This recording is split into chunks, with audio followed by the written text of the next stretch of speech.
Most people get respect completely wrong. They think respecting someone means you have to agree with them, approve of their behavior, or even let them get away with it.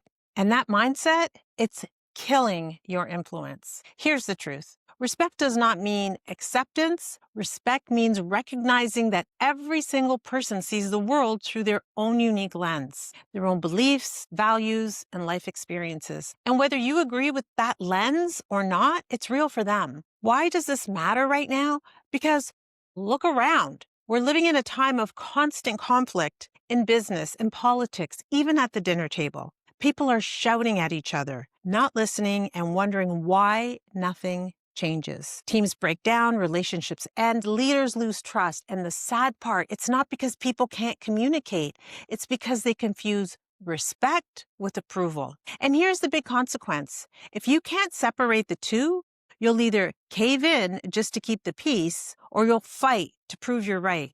In both cases, you lose. You lose rapport, you lose connection, and you lose the chance to actually create change. But when you understand that respecting someone's model of the world doesn't mean you have to accept it, everything shifts. Suddenly, you can stand firm in your own values while building bridges with others. And that ability to influence without agreeing is the difference between constant resistance and real transformation. Let me share a story that might bring this to life. One of my clients, Martha, lived through this exact struggle, and it cost her the most important relationship in her life. Martha, like many mothers, loves her children deeply. When her daughter Emily went through a painful separation, Martha stepped in. Emily had 2 young boys, a father who wasn't present, and a divorce that drained her financially and emotionally. So Martha helped. She took care of the kids, supported her daughter, even moved in when her husband, Emily's father, suddenly passed away. Here's the challenge. Martha's model of the world was built on structure, bedtimes at 8, chores before play, manners before dessert.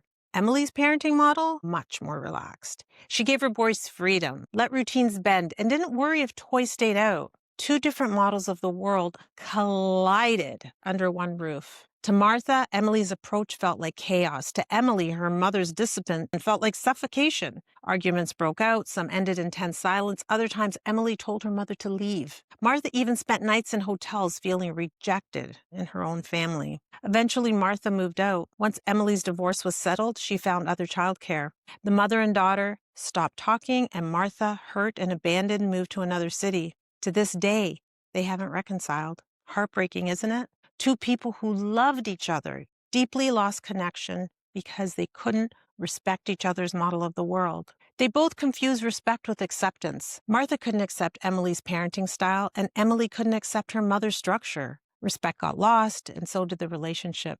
So let's break this down. What does this really mean, and how can it change the way you lead, coach, and communicate? In NLP, we say respect for the other person's model of the world. It sounds simple, but it's one of the most misunderstood ideas. Respect doesn't mean you agree. It doesn't mean you approve. And it definitely doesn't mean you ignore harmful behavior. What it means is this. Every single person sees life through their own filters. Their upbringing, their culture, their successes and failures, all of it shapes their perspective.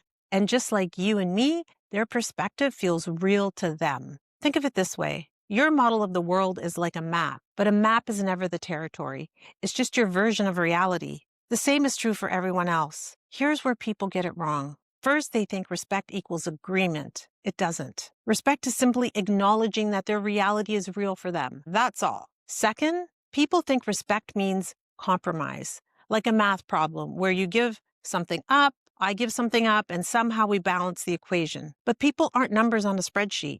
Respect isn't subtraction, it's connection. In business, in relationships, in parenting, we think respect requires sameness. We push harder, explain longer, hoping others will finally see things our way. But here's the truth. When you ignore someone's model of the world, you break rapport. And if you confuse respect with acceptance, you'll either silence yourself just to keep the peace or bulldoze others just to prove you're right. Both cost you trust, influence, and connection.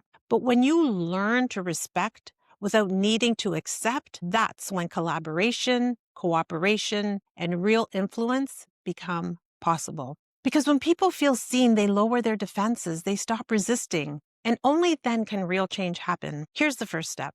Listen without judgment. Now that sounds simple, but in reality, most of us don't do it. When someone else is talking, we're usually busy preparing our response, rehearsing our counter argument, or thinking about why they're wrong. That's not listening. That's waiting to speak. Listening without judgment means getting curious about what's behind their perspective. Instead of asking, how can I change their mind? Ask, what's shaping their view? For example, let's say you're leading a team and one person keeps pushing back on deadlines. If you rush to judgment, you'll think they're lazy. They don't respect the process. But if you listen without judgment, you might discover they're juggling two major clients or struggling with a resource bottleneck you didn't know about. Suddenly, what looked like resistance now looks like reality, and you can solve the real problem. Or take it into your personal life. Imagine a partner who always wants to handle conflict differently than you. If you're quick to label them as avoidant or difficult, you miss the opportunity to understand what past experience shaped that behavior. But when you listen without judgment, you don't have to agree. You simply recognize this is their lens and it's real for them. The result? People feel heard.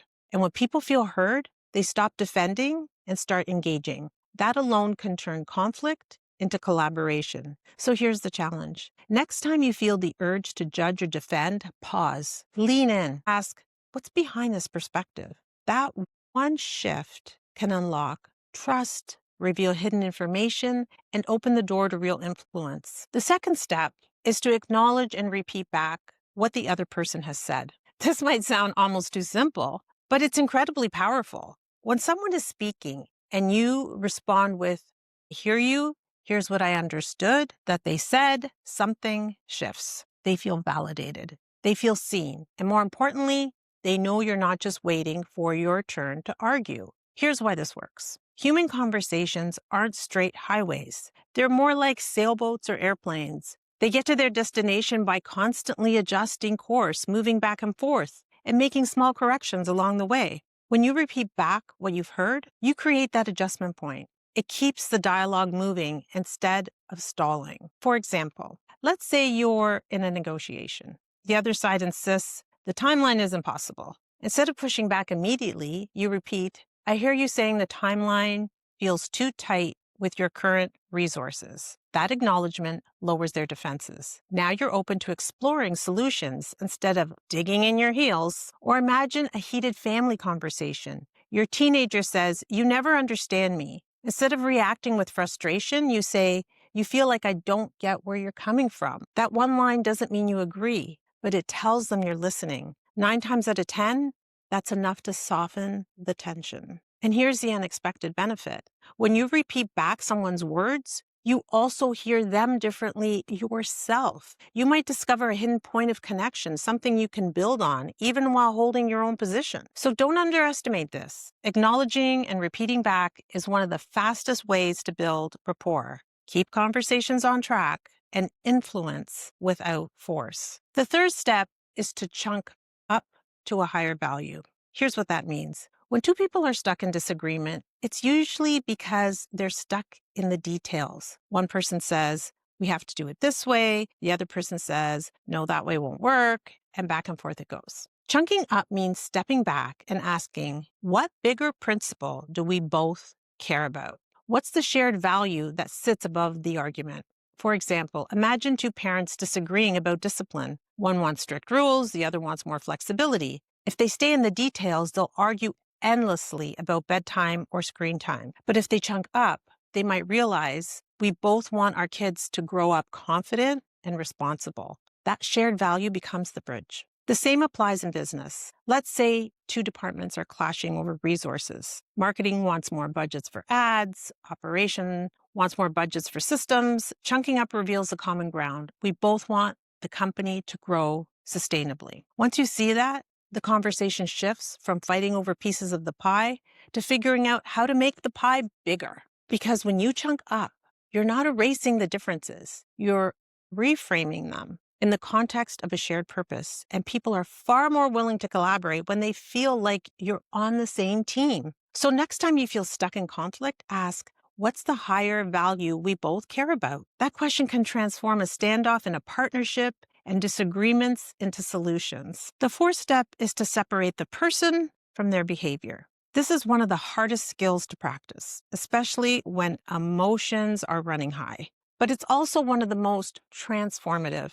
Because here's the truth, people are not their behaviors. When we blur the two, we label. We say, he's lazy, she's toxic, they're unreliable. The problem is, once you put someone in a box, you stop giving them room to change. You've reduced them to a behavior, and you've cut off the possibility of influence. Separating the person from the behavior means this: I respect you as a human being, even if I challenge your actions. I can say I value you, and I disagree with how you handled the situation. The distinction keeps rapport alive while still addressing what needs to change. Think about it in leadership. A manager who says, you're careless, attacks the person. But one who says, this report has errors that need correcting, addresses the behavior. The first destroys trust. The second builds accountability. Or in family life, telling a child you're bad plants shame. Saying that choice wasn't safe opens the door to learning without crushing their sense of self. The result of separating a person from behavior is this: people stay open, they don't feel attacked at the core of who they are, which means they're far more likely to actually listen, adjust, and grow. So here's the shift. Challenge the behavior, not the identity. Because when you can separate the two, you build respect, keep connection, and create the space for real transformation. So what happens if you don't apply this presupposition of respecting someone's model of the world? Think back to Martha and her daughter Emily. They loved each other. They wanted the same thing, a safe, thriving home for the boys. But because they couldn't respect each other's model of the world, the relationship broke down. And the cost wasn't just a few arguments. It was silence, distance, a mother and daughter who stopped speaking altogether. That's the price of confusing respect with acceptance. That's the cost of refusing to see another person's reality, even if you don't agree with it. Relationships fracture, teams collapse, influence is lost. But here's the good news. When you practice this presupposition of respecting another model of the world, the opposite happens. Imagine stepping into a heated conversation, and instead of pushing harder, you pause. Listen without judgment. You repeat back what you heard. You chunk up to the higher value you both share. You challenge behavior without attacking the person. Suddenly, defenses lower. The room softens. You've built a bridge where there was once only resistance. What does that mean in real life? It means meetings that used to spiral into conflict now lead to collaboration. It means your clients feel safe enough to trust you and open enough to change. It means family conversations end with understanding instead of slammed doors. Respecting another person's model of the world doesn't mean giving up your truth. It means creating space for transformation. Without it, you stay locked in power struggles that drain you. With it, you gain influence, trust, and the ability to create real change. So the question is, which future do you want? The breakdown that Martha lived through, or the breakthrough that becomes possible when you respect without needing to accept? This is just the first presupposition of NLP, and you can already see how powerful it is. Respect doesn't mean agreement. Respect doesn't mean weakness. It's the foundation of influence, rapport, and transformation. And we're only getting started. In the next video, we'll explore how behavior and change can only be evaluated in context and ecology. This is critical because without it, you risk making choices that seem right in the moment, but create bigger problems down the road. So if this resonated with you, don't stop here. Click on the next video, and let's keep building the mindset and skills that will change the way you lead and connect you with others. I'll see you there.